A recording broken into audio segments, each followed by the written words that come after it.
क्या आपको पता है हमारे घर के काम करने के तरीके में अगर हम थोड़ा सा बदलाव करते हैं तो हम बहुत सारे पैसों की बचत कर सकते हैं। कैसे? यह वीडियो एंड तक देखिएगा। बहुत सारे काम की यूजफुल टिप बताऊंगी जो आपकी डेली लाइफ को तो आसान करेगी ही।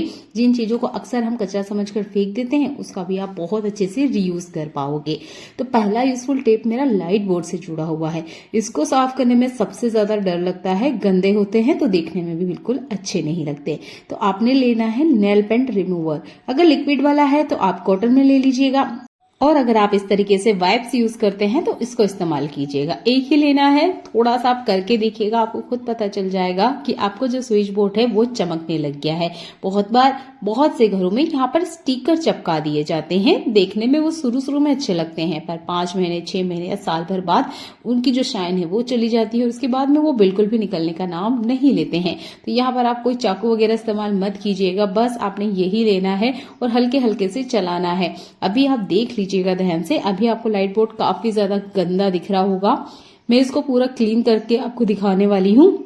कुछ एक्स्ट्रा चीजें नहीं लगने वाली है, ये चीजें अक्सर हमारे घर में होती है, तो इसी का ही बस आपने इस्तेमाल करना है। अच्छे से क्लीन करने के बाद मैं आपको दिखा रही हूँ। ये देखिए लाइट बोर्ड अच्छे से चमक गया है। ये जो वाइप्स होते हैं इससे बहुत कम लिक्विड होता है, ना के बराबर, तो आपको इससे क्लीन करने में कोई दिक्कत नहीं होगी। अगर आप लिक्विड भी ले रहे हो तब भी कोई दिक्कत नहीं है, बस आप उसे कॉटन में लीजिएगा। और ये देखिए अच्छे से बढ़िया से चमक गया है। चलिए देख लेते हैं एक और काम का यूजफुल टिप।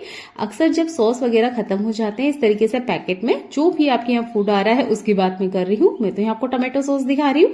ये देखिए अच्छे से मैंने इसे मोड़ा, इसके अंदर कुछ भी नहीं है, पर आपको पता है इसमें से भी कुछ निकल सकता है। कैसे? चलिए दिखाती हूँ। इसमें हम लेंगे पानी। नॉर्मल टैप वाटर लीजिएगा, गर्म पानी की कोई जरूरत नहीं है, बस इस तरीके से डाल लीजिएगा। लगभग आधा गिलास इतना पानी तो जरूर लीजिएगा। इस तरीके से डाल दीजिए। उसके बाद में जो इसका ढक्कन है वो आप लगा दीजिएगा। अच्छे से इसको इस तरीके से हिलाइएगा जैसे मैं आपको दिखा रही हूँ। ये देखिए 3-4 बार आप अच्छे से इसको शेक कीजिएगा जैसे मैं आपको दिखा रही हूँ। ये देखिए 1 से 1.5 मिनट तक अच्छे से हिलाइएगा जैसे मैं आपको दिखा रही हूँ, ताकि साइड कॉर्नर में जितना भी सॉस है वो पानी में आ जाए। एक बाउल कंटेनर लीजिएगा, उसके अंदर आपने ये सॉस है निकाल लेना है। चाहे तो आप इसे यूज करें, नहीं यूज करना चाहते हैं तो आप फेंक भी सकते हैं। वैसे आप इसका रीयूज कर सकते हैं। जब भी आप कोई ग्रेवी वाली सब्जी बनाओगे ना तो उसमें इसका इस्तेमाल कर सकते हैं। बहुत काम का यह टिप है। अगला यूजफुल हैक मेरा पर्स से जुड़ा हुआ है। हम महिलाएं अक्सर हमारे साथ ऐसा पर्स जरूर रखती हैं। ये देखिए इस पर्स में ना बाहर से काफी अच्छी क्वालिटी होती है, पर अंदर ना एक पतला सा कपड़ा ही लगा होता है। बाहर से तो ये काफी अच्छा दिखता है, पर इसकी वजह से बहुत बार हमारे पर्स टाइम से पहले ही खराब हो जाते हैं। यानी कि जो कपड़ा है ना बहुत जल्दी से खराब हो जाता है। इसके खराब होने की वजह जो मेन है वो आज तक मुझे समझ में आई है, ये कॉइन। इस तरह के कॉइन का हम इस्तेमाल करते हैं पर्स के अंदर।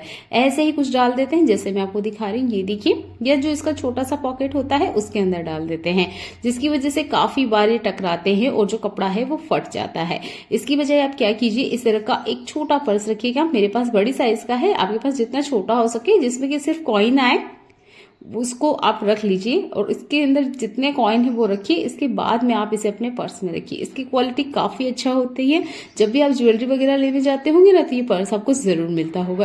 आप चाबी वगैरह भी रखते हो ना तब भी पर्स का ही इस्तेमाल करें, डायरेक्ट खुला ना रखें। इससे क्या होता है, 2 नुकसान होते हैं। एक तो पर्स का जो कपड़ा है वो खराब होता है, दूसरा छोटी सी चीज ढूंढने के लिए हम पूरे पर्स को बिखराते हैं। तो यहाँ पर 2 तरीके मैंने आपको बताए हैं, दोनों का ही आप इस्तेमाल करें। और जो छोटा वाला पर्स है इसको बैग में जरूर रखा करें। चलिए देखते हैं एक और काम का यूजफुल टिप। अभी गर्मियां आ रही है तो देखिए हमारे घर में काफी सारे गेस्ट वगैरह आएंगे, तो हमारे घर में अक्सर जो तकिए के कवर होते हैं वो एक्स्ट्रा रहते हैं, पर इसका हम यूज नहीं करते, या फिर पहले वाला खराब हो जाता है, धोने के लिए हम रखते हैं तब इस्तेमाल करते हैं। पर जब ज्यादा गेस्ट आ जाए तो बहुत ज्यादा दिक्कत होती है, हमारे घर में तकिए ही कम पड़ जाते हैं, तब क्या करें। तो ये जो विंटर सीजन में हम ब्लैंकेट इस्तेमाल करते हैं ना, इनका ही इस्तेमाल करना है, क्योंकि नया तकिया बनाने जाएंगे तो बहुत ज्यादा टाइम लग जाएगा और आपने कोई पैसा खर्च भी नहीं होगा। बस ये जो ब्लैंकेट आपके संभाल के आपने रखे हुए हैं, इससे बस आपने निकाल लेना है। कुछ ही मिनट लगेंगे, मिनट से भी कम टाइम लगेगा। जैसे मैं आपको दिखा रही हूँ, ऐसे फोल्ड कीजिएगा। ये देखिए 2 फोल्ड लगाए, एक तीसरा फोल्ड हम और लगाएंगे यहाँ पर। इसके बाद में आपने यहाँ पर मेजरमेंट लेना है, क्योंकि मेजरमेंट लेना बहुत जरूरी है। हो सकता है कोई ब्लैंकेट बड़ा हो, कोई छोटा हो, कोई मोटा होता है, तो इससे फर्क पड़ता है। तो आपने ब्लैंकेट के ऊपर तकिए के कवर को इस तरीके से लगाना है जैसे मैं आपको दिखा रही हूँ। ये देखिए, तो ये परफेक्ट साइज है।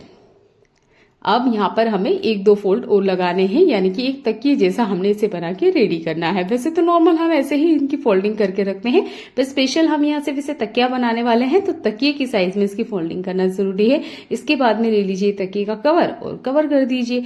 कितना टाइम लगा चाहे तो आप काउंट कर सकते हैं। मेरे हिसाब से शायद 1.5 मिनट ही लगा होगा और आपका जो तकिया है बनके रेडी हो चुका है। तो अब इमरजेंसी में कोई गेस्ट आ जाए या तकिए कम पड़ रहे हैं, तब आप आपके घर में रखे हुए ये जितने भी ब्लैंकेट है इनको आप तकिया बना सकते हैं। अगर आप यहाँ पर तकिया कवर नहीं इस्तेमाल करना चाहते हैं या आपके पास तकिया कवर अवेलेबल नहीं है, तो आप बेडशीट का भी इस्तेमाल कर सकते हैं। बस जैसे हमने साड़ी फोल्ड करते हैं वैसे ही हमने यहाँ पे बेडशीट को भी फोल्ड करना है और 1-2 पिन टक कर दीजिएगा, उससे भी जो आराम से आपके तकिए बन जाएंगे। ये देखिए, आपके सामने ही मैं आपको तकिया बना के बताई हूँ। उम्मीद करती हूँ यह टिप आपको जरूर पसंद आई होगी, क्योंकि अक्सर ये प्रॉब्लम हम फेस करते हैं कि तकिए कम पड़ जाते हैं। चलिए देख लेते हैं आज की और काम की यूजफुल टिप।